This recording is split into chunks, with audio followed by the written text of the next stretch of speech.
तो चलिए आज हम एक बेहद ही कमाल के सफर पर निकलने वाले हैं। हम बात कर रहे हैं आर्डिनो के साथ एक मेकर की दुनिया में कदम रखने की।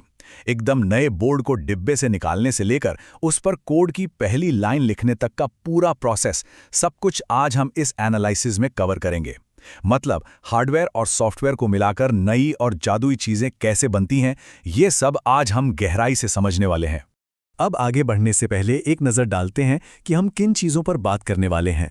सबसे पहले हम हार्डवेयर से दोस्ती करेंगे, फिर आर्डिनो का सॉफ्टवेयर यानी आईडीई इंस्टॉल करना सीखेंगे, कोड के बेसिक ढांचे को समझेंगे, अपना पहला प्रोजेक्ट ब्लिंक बनाएंगे और लास्ट में कुछ आम एरर्स को फिक्स करना भी सीखेंगे। तो चलिए इस सफ़र की शुरुआत करते हैं। शुरुआत करते हैं अपने पहले हिस्से से, हार्डवेयर से परिचय। देखिए, इससे पहले कि हम डिजिटल कोडिंग की दुनिया में छलांग लगाएं, इन फिजिकल इलेक्ट्रॉनिक कंपोनेंट्स को समझना बहुत ज़रूरी है।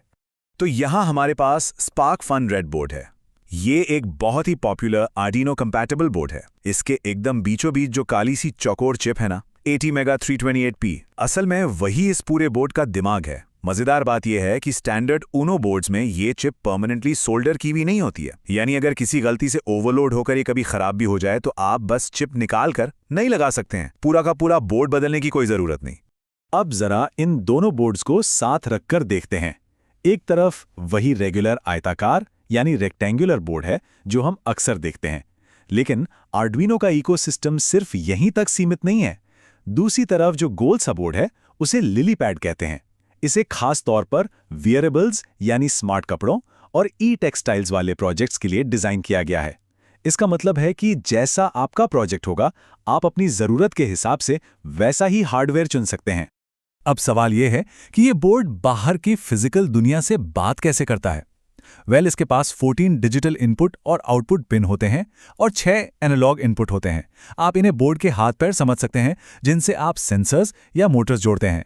इसके अलावा कंप्यूटर से कोड और डेटा ट्रांसफर करने के लिए एक यूएसबी पोर्ट है, जो कि बहुत ही क्रूशियल है। और हाँ, बोर्ड को सुरक्षित रूप से पावर देने के लिए 7 से 12 वोल्ट का एक पावर जैक भी इसमें मौजूद होता है।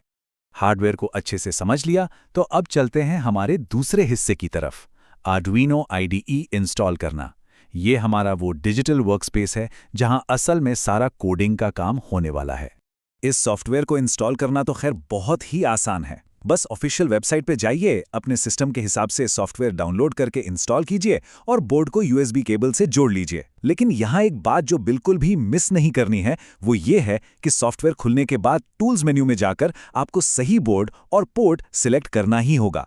इसके बिना आपका कंप्यूटर और बोर्ड आपस में कभी संचार कर ही नहीं पाएंगे। जैसे ही आप यूएसबी केबल लगाते हैं, आपको एक बहुत ही छोटा सा लेकिन एकदम जरूरी विजुअल चेक करना है। बोर्ड पर एक हरे रंग की ऑन एलईडी लाइट जलनी चाहिए। ये छोटी सी लाइट एक तरह से बोर्ड की धड़कन है, जो ये पक्का करती है कि आपके कंप्यूटर से बोर्ड तक पावर बिल्कुल सही तरीके से पहुंच रही है और दोनों जुड़ चुके हैं। अब आते हैं अपने तीसरे हिस्से पर, कोड की संरचना। मतलब हम बोर्ड से उसकी अपनी भाषा में बात कैसे करेंगे। आर्डुइनो की प्रोग्रामिंग असल में C और C++ भाषा पर ही टिकी हुई है और इसे सही से काम करने के लिए एक बहुत ही सख्त ढांचे की जरूरत होती है। और यही है आर्डुइनो कोडिंग का सबसे बड़ा गोल्डन रूल। हर एक आर्डुइनो प्रोग्राम, जिसे हम स्केच कहते हैं, उसमें 2 खास फंक्शंस का होना बिल्कुल अनिवार्य है। अगर ये 2 बुनियादी पिलर्स आपके कोड में नहीं हैं, तो सच मानिए आपका प्रोग्राम बिल्कुल भी कंपाइल नहीं होगा। चलिए इसे एक वर्कशॉप के उदाहरण से आसानी से समझते हैं। पहला है सेटअप फंक्शन। ये बिल्कुल सुबह सुबह वर्कशॉप का शटर खोलने और औजार सेट करने जैसा है। ये प्रोग्राम शुरू होने पर सिर्फ एक बार चलता है, पिन्स को सेट करने के लिए। और दूसरा है लूप फंक्शन। ये वो मेहनती कारीगर है जो अपना काम लगातार करता रहता है, बार बार एक लूप में, और तब तक करता है जब तक कि बोर्ड में पावर आती रहती है। अब ये जानना भी बहुत दिलचस्प है कि इन फंक्शंस के अंदर कमांड्स असल में लिखे कैसे जाते हैं।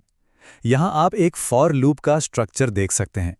पहले हम एक शुरुआती पॉइंट तय करते हैं, फिर एक कंडीशन लगाते हैं और फिर उसे इंक्रीमेंट करते हैं, यानी आगे बढ़ाते हैं।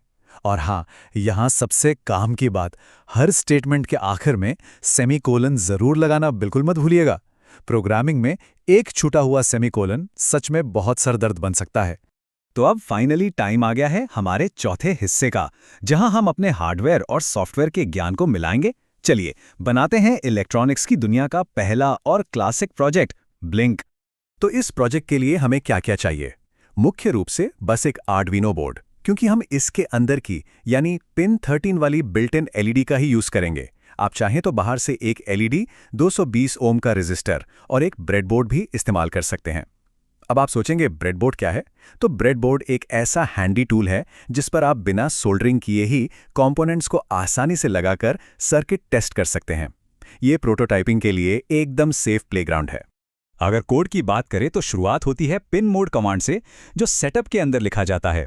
ये कमांड बोर्ड को बताता है कि इस पिन का इस्तेमाल हम वोल्टेज बाहर भेजने यानी आउटपुट के लिए करेंगे।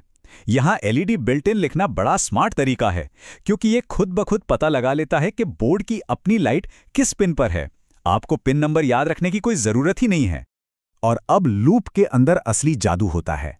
सबसे पहले हम डिजिटल राइट से एलईडी को हाई करते हैं, मतलब 5 वोल्ट की पावर देते हैं, जिससे लाइट ऑन हो जाती है। फिर डिले 1000 लिखकर हम प्रोग्राम को पूरे 1 सेकंड यानी 1000 मिलीसेकंड के लिए रोक देते हैं। इसके बाद पावर लो कर देते हैं, जिससे लाइट ऑफ हो जाती है, और फिर से 1 सेकंड का इंतजार करते हैं। और क्योंकि ये लूप है तो ये लाइट लगातार जलती बुझती रहती है। एक जरूरी बात, अगर आप बोर्ड वाली लाइट की जगह बाहर से कोई एलईडी लगा रहे हैं तो बेसिक फिजिक्स यानी ओम के नियम को हमेशा याद रखिए। आपको पिन और एलईडी के बीच एक 220 ओम का रेजिस्टर लगाना ही पड़ेगा। ये रेजिस्टर करंट को कंट्रोल करता है। अगर आप ये नहीं लगाएंगे तो करंट इतना ज्यादा होगा कि आपके माइक्रो कंट्रोलर की पिन और एलईडी दोनों ही जल सकते हैं। लेकिन जरा सोचिए, क्या हो अगर इतना सब सही करने के बाद भी कोड अपलोड ही ना हो या बोर्ड कंप्यूटर से कनेक्ट ही ना हो? तो घबराइए मत, ये कोई फेलियर नहीं है। ये तो वो आम टेक्निकल पड़ाव हैं जिनसे हर एक नया मेकर अपनी जर्नी में गुजरता ही गुजरता है। और यहीं एंट्री होती है हमारे 5वें और आखिरी हिस्से की, आम त्रुटियों यानी एरर्स को ठीक करना, जिसे हम ट्रबल शूटिंग भी कहते हैं। आइए देखते हैं कि शुरुआती दौर में आने वाली इन रुकावटों को कैसे सॉल्व किया जाए। अब इन आम एरर्स को ही ले लीजिए। ये हमें बहुत ही प्रैक्टिकल तरीके से बताते हैं कि प्रॉब्लम कहाँ है। अगर पोर्ट नॉट अवेलेबल दिख रहा है तो अक्सर कारण केबल होती है। अगर बोर्ड नॉट डिटेक्टेड है तो शायद सिस्टम में ड्राइवर्स इंस्टॉल करने की जरूरत है। और अगर कोड में कॉम्पिलेशन एरर आ रहा है तो ज्यादातर मामलों में आपने कहीं कोई ब्रैकेट या सेमीकोलन लगाना छोड़ दिया है। बस कोड को एक बार फिर से ध्यान से पढ़ लें। अब एक एरर है जो नए लोगों को बहुत डराता है, AVRDV STK 500_GetSync। नाम सुन के लगता है जैसे पता नहीं क्या गड़बड़ हो गई, लेकिन असल में इसका मतलब बस इतना है कि आपका कंप्यूटर और बोर्ड आपस में कम्युनिकेट नहीं कर पा रहे हैं। इसे ठीक करने के लिए बस टूल्स में जाकर चेक कर लीजिए कि सही बोर्ड सिलेक्टेड है या नहीं। या फिर हो सकता है कि बैकग्राउंड में कोई सीरियल मॉनिटर खुला हो जो पोर्ट को ब्लॉक कर रहा हो, उसे बंद कर दीजिए। अच्छा, सीरियल मॉनिटर की बात उठी है तो आपको बता दूं कि ये टूल आपके बोर्ड के दिमाग के अंदर झांकने का सबसे बेहतरीन तरीका है। ये स्क्रीन पर मैसेज प्रिंट करता है जिससे आप लॉजिक चेक कर सकते हैं। बस एक बात का हमेशा ध्यान रखना है कि इस मॉनिटर का बॉड रेट आपके कोड में लिखे serial.begin के बॉड रेट से एकदम मैच करना चाहिए। अगर वे अलग अलग हुए तो आपको स्क्रीन पर केवल अजीबोगरीब और ना समझ आने वाले कैरेक्टर्स ही दिखेंगे। तो दोस्तों, सबसे अहम और छुपी हुई बात यह है कि कई बार कनेक्शन फेल होने का कारण बहुत ही सिंपल होता है, गलत USB केबल। बाजार में मिलने वाली कई सस्ती केबल्स सिर्फ मोबाइल चार्ज करने के लिए होती हैं और उनमें डेटा ट्रांसफर करने वाले तार होते ही नहीं हैं। इसलिए हमेशा ये श्योर करें कि आप प्रोग्रामिंग के लिए एक प्रॉपर डेटा केबल का ही इस्तेमाल कर रहे हैं। तो इसी के साथ आपकी मेकर जर्नी का पहला और सबसे ज़रूरी पड़ाव सफलतापूर्वक पार हो गया है। आईडी इंस्टॉल हो गया, आपको सिंटैक्स समझ आ गया और आपकी पहली एलईडी भी ब्लिंक कर रही है। अब सबसे बड़ा और रोमांचक सवाल यह है कि इस मजबूत नींव के साथ अब आप आगे क्या बनाने वाले हैं? क्या आप एडवांस सेंसर्स आजमाएंगे या मोटर्स को कंट्रोल करेंगे? संभावनाएं सच में अनंत है। इस एक्सप्लेनर में हमारे साथ जुड़ने के लिए आपका बहुत बहुत धन्यवाद और हाँ, बनाते रहिए।